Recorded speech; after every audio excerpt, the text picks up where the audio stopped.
So now we're on the daily charts tab. If you haven't seen the My Data video, you might want to check that out first, but we're going to assume you know what you're talking about. So what this tab has is one chart per day. If I scroll up or down, I can see them. It's going to be Sunday through Saturday. We'll describe them a little bit, but we'll work with Sunday, and you'll see why in just a moment. Now, when I was working with the My Data tab, I put in two admin units in that bottom table, and they show up here as this shaded gray area in the very back of the chart behind all of the other chart items on there. So it'll be in the background, but that's a way here to show that. It's also a way to show any other information, but it will show up in that shaded gray area. The green line there represents the scheduled unit hours. That's from the top table in the My Data tab. And again, that's going to be the scheduled unit hours that you've given us or that you've entered yourself into the top table of the My Data tab. Then these vertical lines, those are the three things that you can't change, the shading or what they are. The bottom table will show up here as this gray. The green line will show up as scheduling, and the vertical bars here represent the amount of variability from for that particular hour over the whole 20 weeks. So for example, if I look here in the 3 o'clock hour on Sunday, this short vertical line means that in the whole 20 weeks, they've never had less than 2.8 unit hours used, and they've never had more than 5.2 or so unit hours used.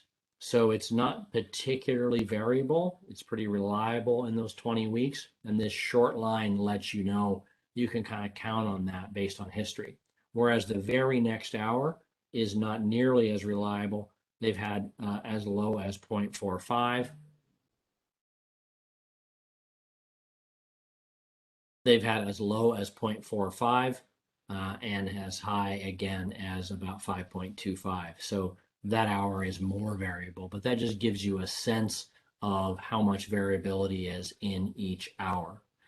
Now, these other lines here are pretty cool because you can actually choose what they show.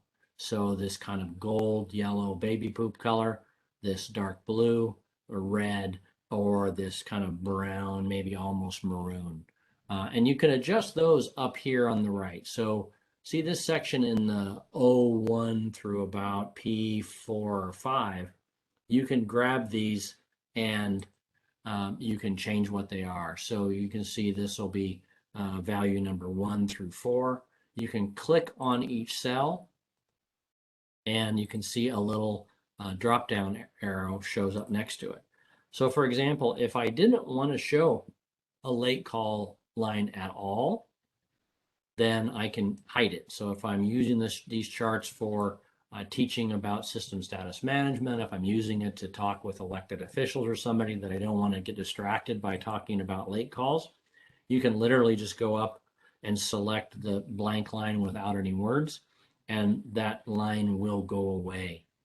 Likewise, if I really want to focus on late calls, I can come down here and I can focus on total late calls, and I can see over those 20 weeks exactly when late calls have occurred on Sundays so that I can dig in deeper and deeper and find out where problems and patterns are.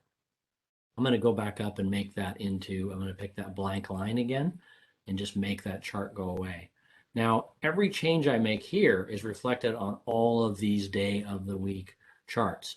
So you'll see that Mondays also does not have late calls anymore, and Tuesdays and so forth. So any change you do up here will work on all of the days.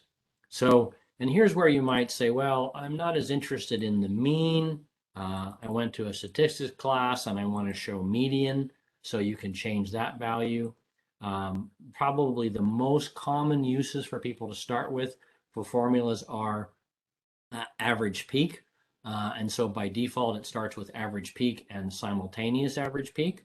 But let's say that in your system, you've discovered that 90th percentile is the right formula to use, and you want to also look at 90th percentile in the simultaneous section as well. You can just change those and these lines will work accordingly.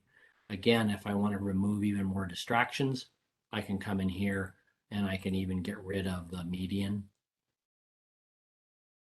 and just focus on what I'm doing. So in this particular case, what we're seeing is the blue line is the 90th percentile, and the yellow, gold, baby poop color is the simultaneous 90th percentile, which tells us in those hours what's the most number of units used. And so you can see how well it works. It's pretty exciting as you look.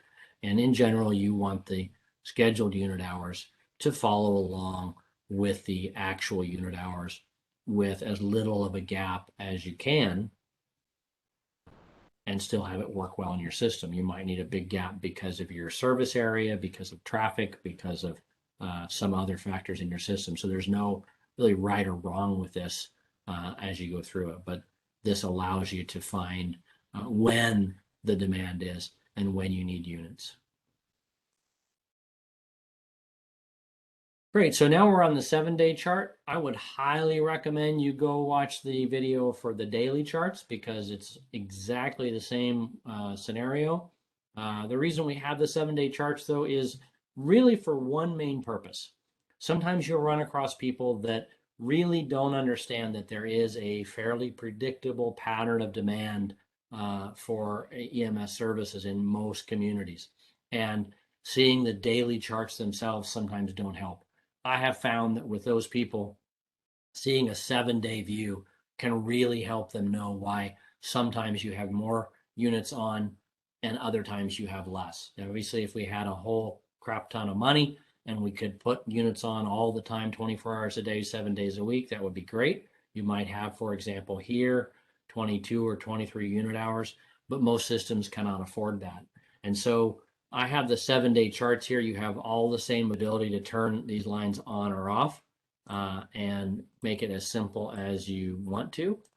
But the idea is that people can then focus on the fact that there are these patterns. And I will tell people all the time. So you can see that on these weekdays in this particular system, there's a fairly reliable pattern of how many units we need, and night times in 20 weeks or 40 or 60 or whatever this particular demand analysis is for, we've never needed more than 6 or 7 units. So sometimes we have to take away from the times when we've never had units and add them into times when we always run out of units. And sometimes I'll even talk to people about, this is like Walmart. They don't have the same number of cashiers on 24/7.